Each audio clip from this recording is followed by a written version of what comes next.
Hey, Steve. I'm coming to you with a Zoom chat today with Zach Marconi, who's joining us in the middle of his workday from a place you all know, a place about which you've heard a great deal, the Brattle Bookshop. Hello, Zach. Hey, Steve. How you doing? We're taking you away from cataloging tasks. Is that what you told me? That's right. Well, we're preparing our virtual booth for the Boston Antiquarian Book Fair, which happens next weekend, or actually starts Thursday of next week, which, because of the pandemic, is an entirely virtual affair this year. So Antiquarian Book Fair is a big deal. It's a big Right? deal. It's our Christmas every year, although it happens in November usually. It's 120 or so book dealers from all over the world gather in the Heinz Convention Center in Boston, selling their wares.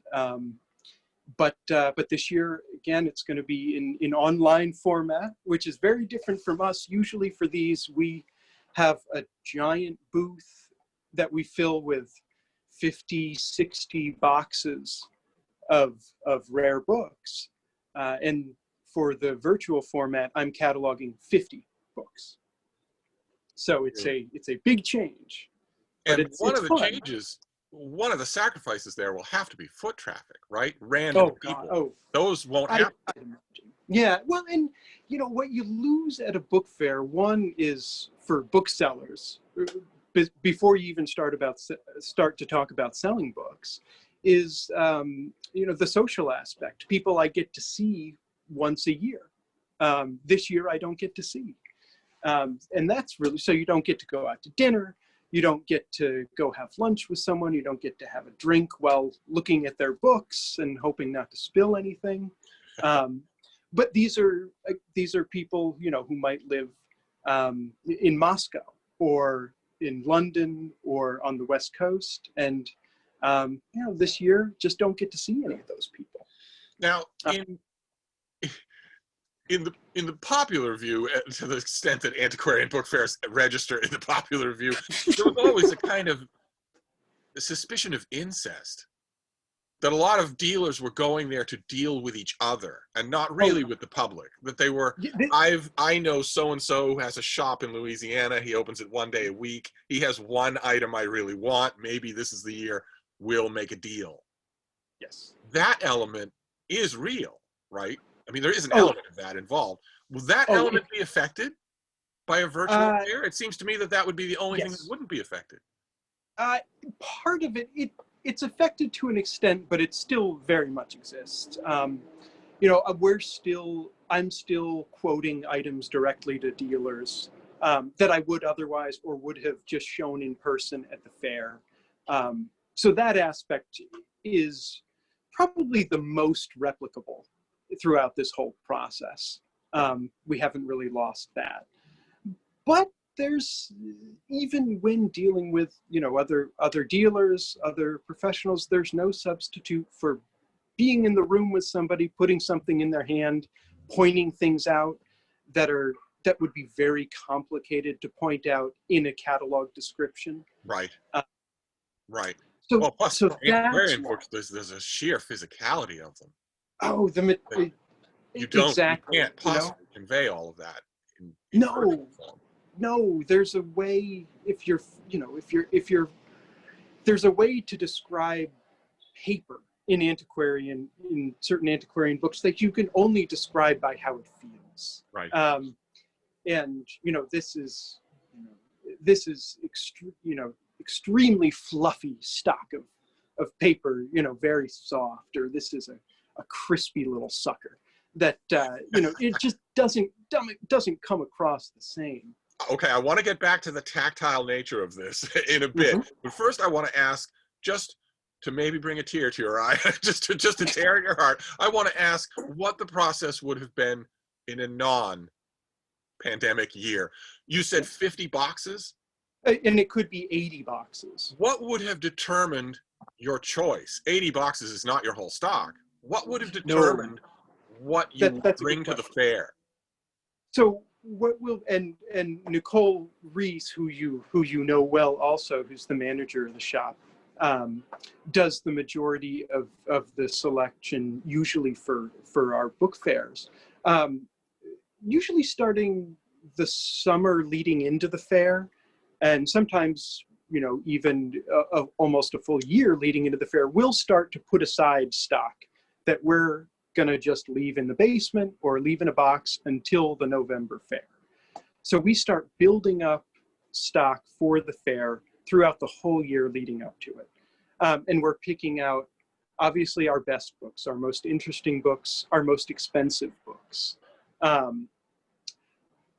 But also there's the whole category of just cool books that aren't terribly rare, aren't terribly expensive, but they're the kind of thing that somebody who's walking into a book fair for the first time might look at that and say, oh, that's cool. I didn't know that could be a book. That can sort of be an introduction to collecting for people. So books that fall into those categories, we start, again, packing in boxes, doing a little cataloging, but basically preparing to show in the booth throughout the year leading up to that fair. So it's a lot of packing of books, of bookcases, of any kind of office supply that you might need, calculators, iPads, everything you would need to sort of sell rare books on location. And you mentioned that some of those books will be the shop's most expensive books. Absolutely. Those are the things. Is it a typical thing that a dealer will bring something that might make their budget for a large part of the year? Oh, in say a single item. In a single item, right? Absolutely. There at every fair I've been to, there have been multiple dealers who have at least one or two of those items. So you can see it. Oh, go ahead. What determines for them, or for the Brattle for that matter, what determines the route that you take with such a thing? I mean, aren't some extremely rare or collectible books sold, for instance, at auction, at Christie's? Absolutely. Well, a lot of time, yes. So auction is one route. But wouldn't you stand a better chance of maximizing your profit in such a venue over an antiquarian fair? You could. You certainly could. But, you know, it can be a lot of different things, but I'll go over a few possibilities. Since you mentioned auctions, one aspect of auctions is a lot of dealers buy at auction. So a dealer's best item for the year might be something that he or she bought at an auction a year earlier. But a lot of what a dealer's job is to add value to that item. You know, there might be an aspect of the book that wasn't noticed in the auction description. You know, there might be an element of provenance. There might be a piece of historical context that this book dealer illuminates in his or her presentation of it, even after it's already sold at a price. So it can, so, oh, hey, Frida. You screamed at Zach many times. So that, you know, in terms of selling a rare book at auction versus a dealer selling it at a fixed price, in auction, you know, there's an element of chance there. You know, certainly if you have a very rare item, it can achieve its highest price at more than one person who wants to bid on it. Right. Which you can never be entirely sure of. Well, my question essentially boiled down to: are there some books that a bookshop would consider too valuable for an antiquarian fair? No, I don't think so. Okay. I don't think so. You'll definitely see museum quality books at book fairs. So no, certainly there are times when a bookseller will make a decision to sell a book at auction. That happens all of the time, but it's not but it's not usually or mainly because of, you know, the because the book is expensive. Okay. All right. Now, before we go much further, I think I put the horse in front of the cart just a bit. Would you care to tell my viewers what the Brattle is? There are probably 1,000 of them that don't know. Oh my God. Yeah, well, we're in a used and antiquarian bookshop in downtown Boston. The physical space of the store is a 3-story building right off of Boston Common. And we have 3 floors of books inside. We also have a sale lot outside, which Steve knows very well. It's missed him these I get my past mail there. Yeah, that's right. But where we sell is essentially discount books on book carts and on bookcases built into the walls of the building and the building next door. So we sell basically every level of used book imaginable, every subject, every time period, and let's see. So and that's goes back a few years. Yes. And, oh yes, I should say the Brattle Bookshop as an institution goes back to 1825, in various places in Boston.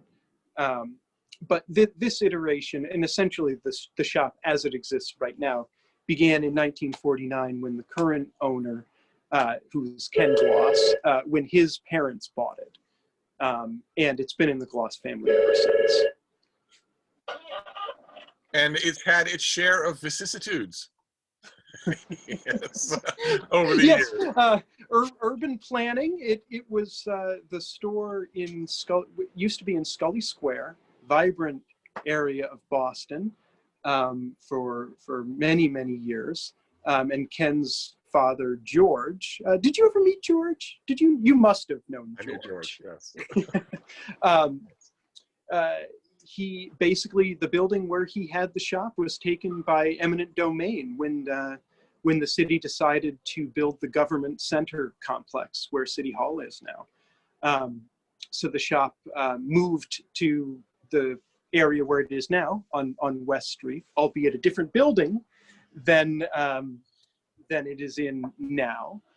So that was must have been the mid-60s when the shop moved from Scully Square. And then in 1980, the shop burned to the ground.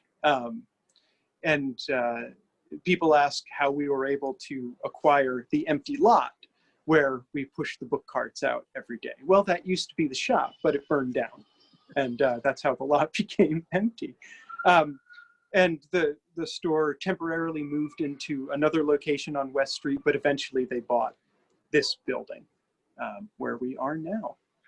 So the shop has moved a lot and, you know, at the same time kind of stayed in basically the same place for all these years. Yes, I knew George well enough so that so that he started to regularly squint at me and say, "I'm not sure we want your kind around here," which has passed on sort of in the family. Ken is too nice to say that, but Joyce is not. No, Joyce. So the owner's wife has often hinted with a squint, but we're not sure they want my kind around there. Although I will say, if you have been in Brattle for a long time. I have been in. I'm in my 15th year of working, which is. Yeah, that. Good Lord. Yeah, that's 15 years. That is when I say it out loud, it sounds like a long time, and it is. And in that time, in addition to working at the Brattle and just absorbing all that you're going to learn about this craft while you work there, because it's an education every day. Absolutely. To be there. But in addition to that, you've also gone off and taken courses. Oh, yes. In what? Language courses in particular. Learned to read Russian and Latin. Not an interesting historical combination of languages, I'll say, as there's not always two cultures that have gotten along terribly well. but very useful in the types of books that I like to work with and sell. I've also studied just bibliography. Right, the craft itself. Yep, descriptive bibliography at Rare Book School, which is at the University of Virginia, where I've taken, I think, 4 courses now on everything from bibliography to American book history. What else have I taken? Medieval manuscripts as well, which is a fantastically interesting area. Yeah, I So remember yeah, there's you left sort of that course. I what's remember that? when you were planning to leave for that course. I was Yes. out, in the sale lot browsing the books, and I was crestfallen.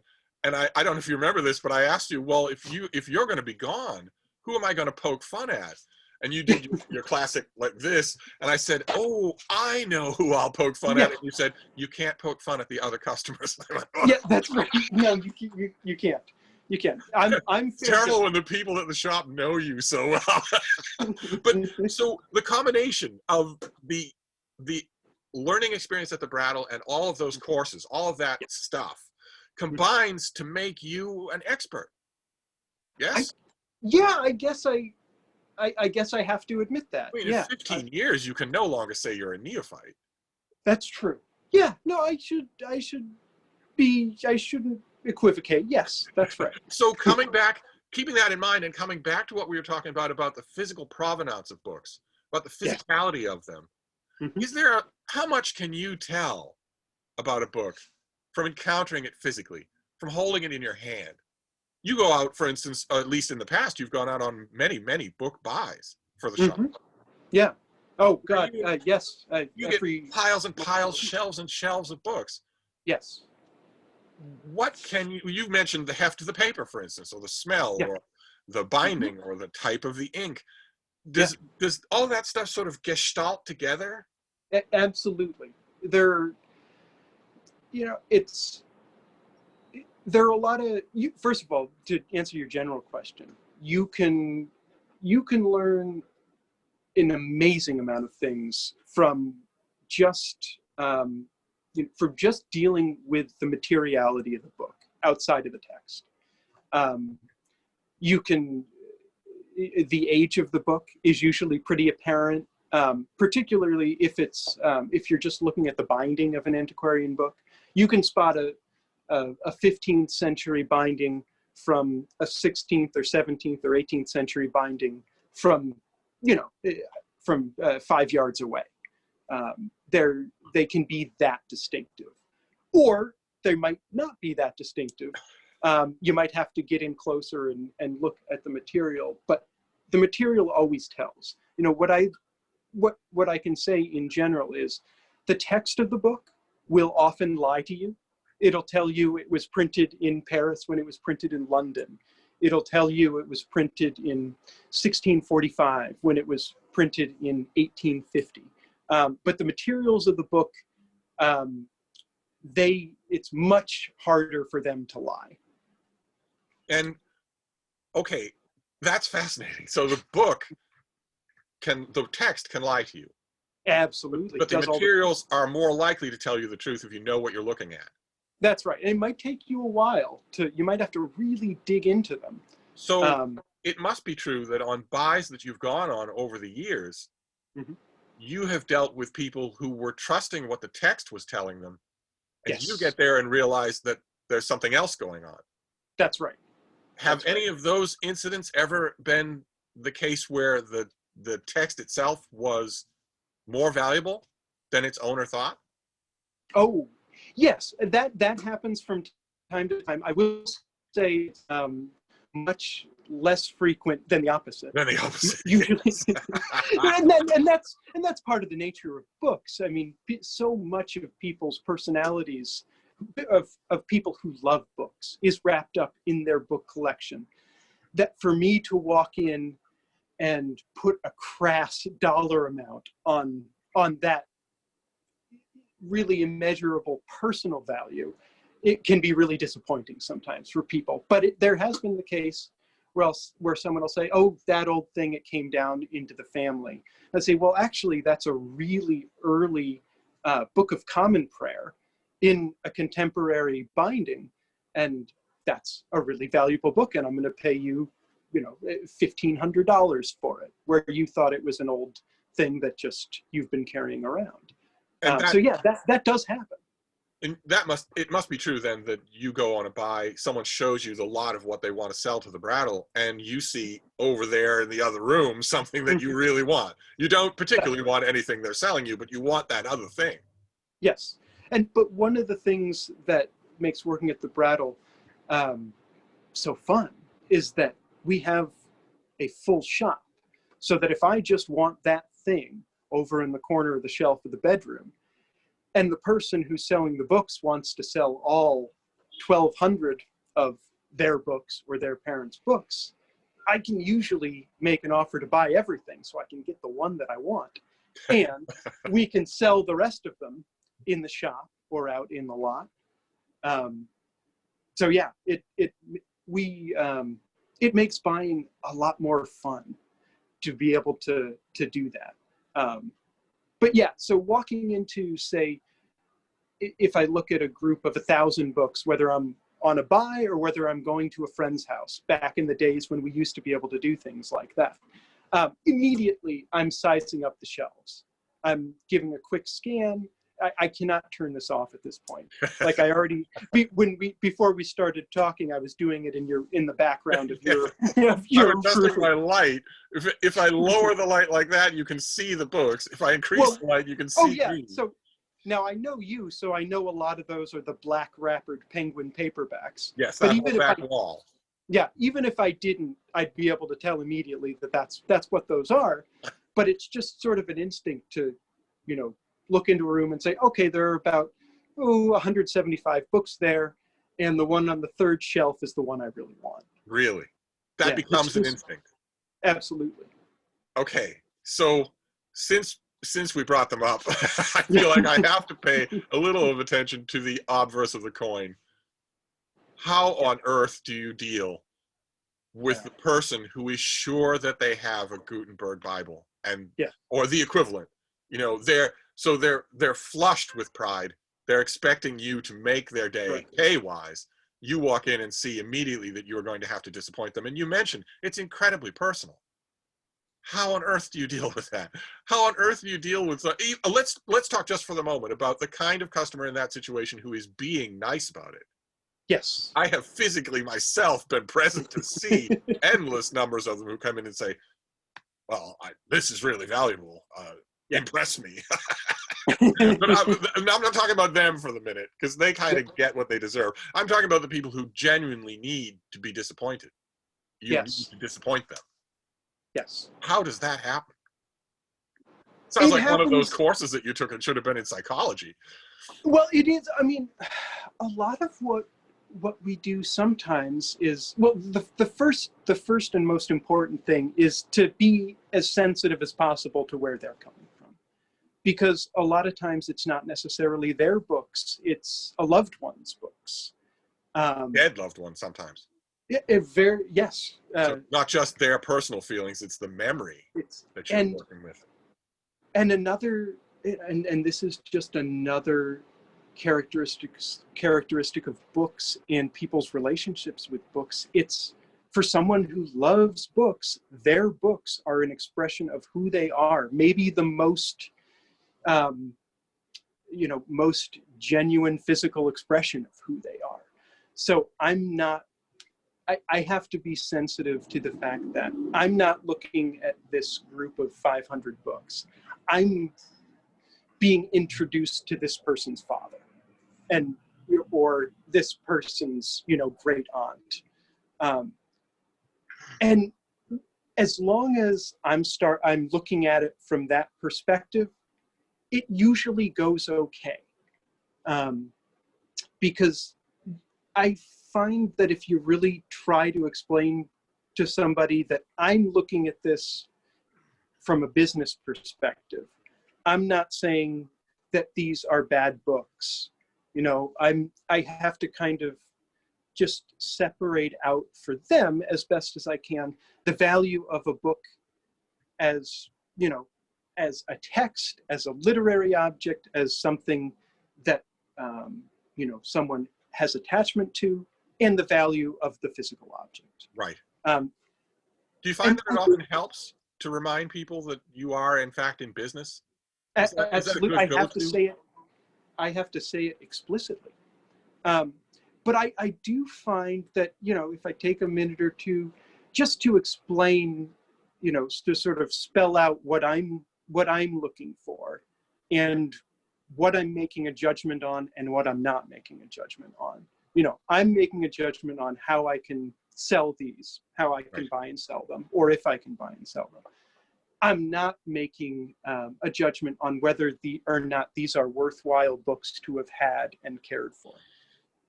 Most people understand that. And that has to be a hard line, right? You can't let your sentiment get in the way, or the shop wouldn't exist. That's right. That's right. But if I sort of begin the conversation from there, people usually understand. And then I can, the other aspect of it is just being very upfront with somebody. If I can't sell their books, tell them, but don't just tell them that. Right. Sort of bring them along on the thought process that of how I arrived at that conclusion. And I've known Boston booksellers who could not do that. What's that? I've known Boston booksellers who could not do that. Just could not do that. It's a skill to be learned and practiced like anything else. And that's, as long as we're talking about your customers. Yeah. What about the back in the old days? Again, not in so much 2020, but in the old days, what was the spectrum like for working in the shop? I guess I'm on touchy territory when I ask if you have eccentric regulars. Do we have eccentric? Oh, we gotta go. Well, of course, you can't have a bookshop without having regular customers. Again, you can't be in business, in any kind of retail business, without regular customers. And familiarity can breed contempt. It can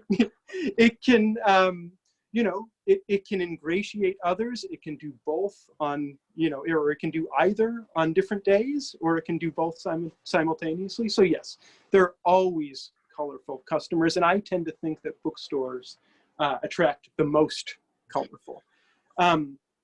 Because again, people who are into books tend to, I don't know how to even generalize it, but books do tend to be attractive to people who look at the world in unusual ways. Oh, you are good. Yeah. Well, no, but I think, again, that can be, we usually think of, the negative aspects of that, but that can be a really interesting thing too. Also kind of education. Books have people who, really are interested in books tend to have a fascinating view of where they fit into the world and how they fit into the world. And that can go a lot of ways, but it's usually interesting. And that I think that tends to come across in people and their personalities very strongly. A lot more lively at the Brattle than in a lot of books. Yes, that's right. I remember years ago, I told a friend of mine, I want to bring you to this used bookstore in Boston that I love a lot. And she said, "Oh, I love used bookstores. I can describe it for you without even being there. It's a quaint little shop. It's very quiet. There's a little old lady behind the counter, and there's a cat on the windowsill." Ugh. And I said, well, you're wrong in every particular. It's very rollicking. It's very lively. There are no little old ladies behind the counter. It's not very quiet. And instead of a little cat on the windowsill, there's a 500-pound Newfoundland. This Duke was still alive at the time. That's right. Yeah. The Brattle ruined that image on every front. People have many romantic ideas about what my job is like. And a lot of it is working with rare books, and that part of it is fascinating and interesting. But there's also the aspect where if I go out and buy 2,000 books, I then have to move 80 35-pound boxes of books. And we have that lovely outside lot where we roll out the book carts and people look at the bargain books. But that's also an open lot in downtown Boston. You can imagine the things I have to clean up. And Ken has cleaned up over decades out there so that it's at least reasonable for people to go out there and shop. You even occasionally have customers who besmirch your musical taste, I would imagine. They do. Well, people never learn. Were they raised by dogs or what? So sometimes I feel bad for you, Steve, because as somebody who, writes reviews for a living, you have to have an opinion on everything. Even things you don't understand, like Bob Dylan. And it's not your fault, it's your job.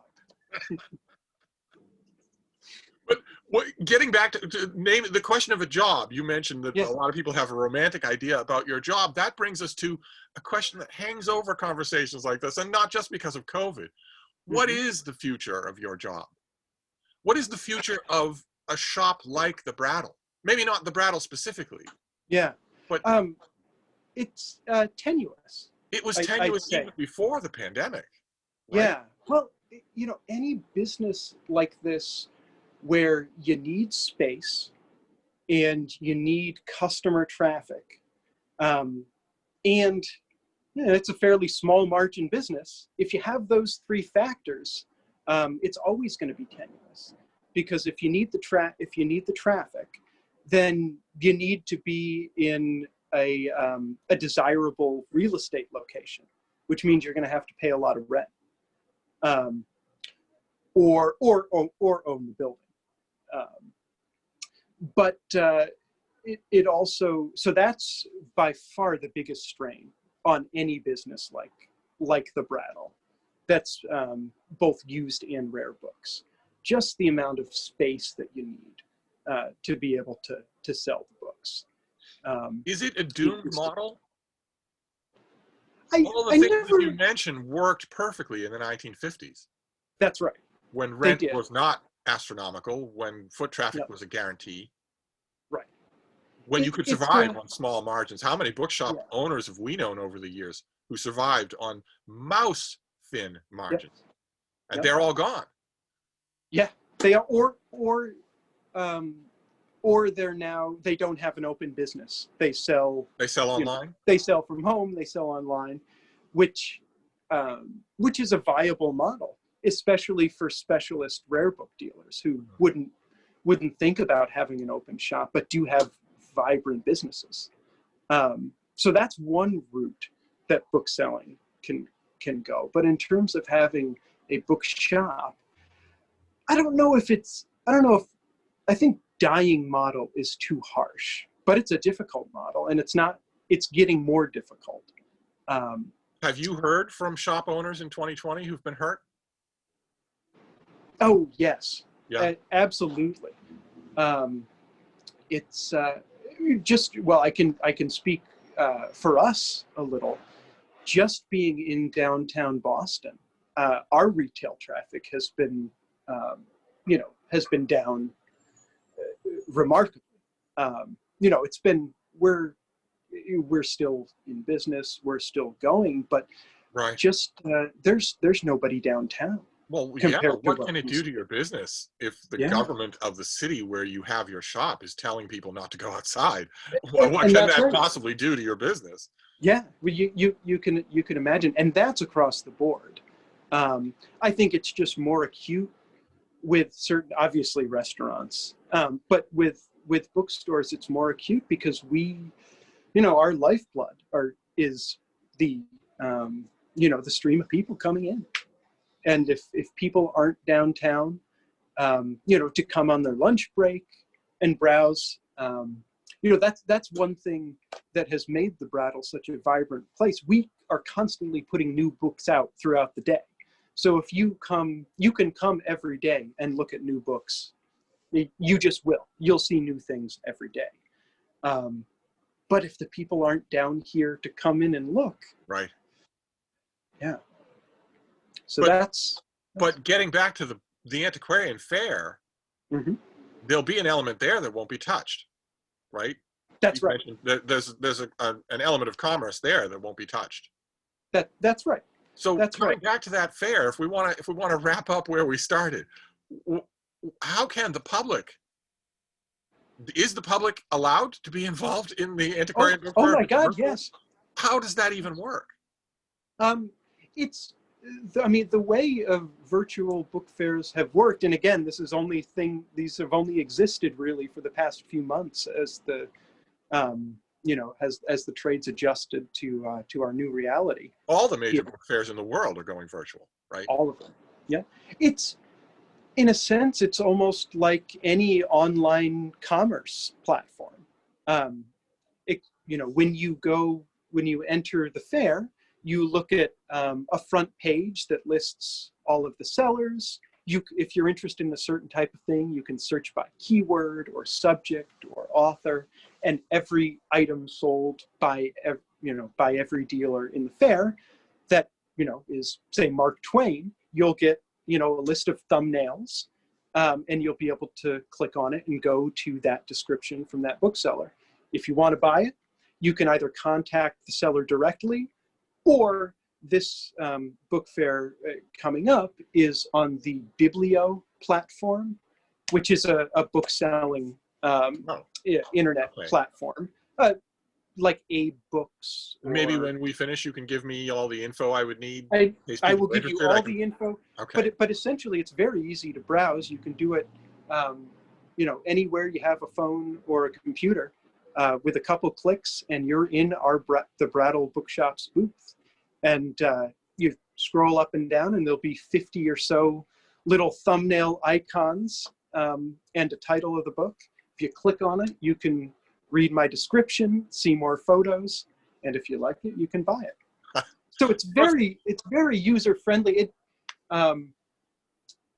So that part of it isn't, is a positive. It's easy to use.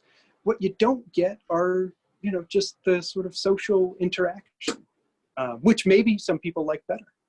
But Yeah, there's an but element of I miss it. serendipity that isn't there and that can't be Well, there. that's the other thing. That's the difference between bringing 60 boxes of books and having 50 curated individual items.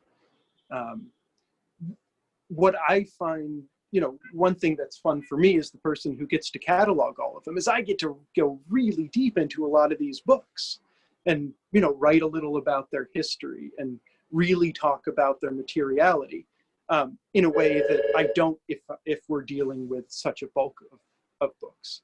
So Mhm. these are nicely curated items, but it is a trade-off. Still, you must be encouraged by the response that the Strand Bookshop got.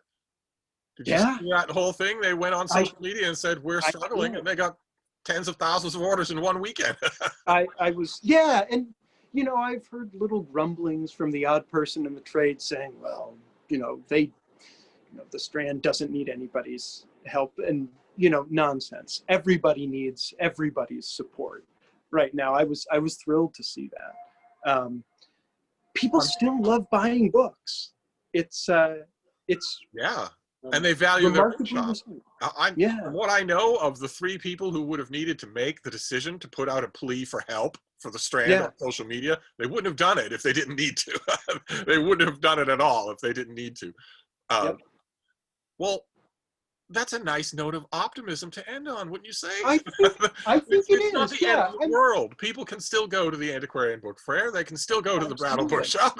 They can still go to the Strand if they want to. And I'll send you all the information to to get it. It starts on there's a preview on Thursday that people can buy tickets for, but it's free to anybody in the world to look through and browse on Friday and Saturday of next week. So I'll send you that info. Well, that's all I've got for you today. Thank you Well, very thank you, much for Steve. taking the time. I'll be seeing you at the shop, I hope so. but in this way, at least people get a little peek inside the Brattle Bookshop that I talk about all the time. That's right. Oh, well, thank you for giving me the opportunity. Well, Frida and I are going to sign off. All right. Great to talk to you, Steve. I'll see you soon, Sam. Okay, take care.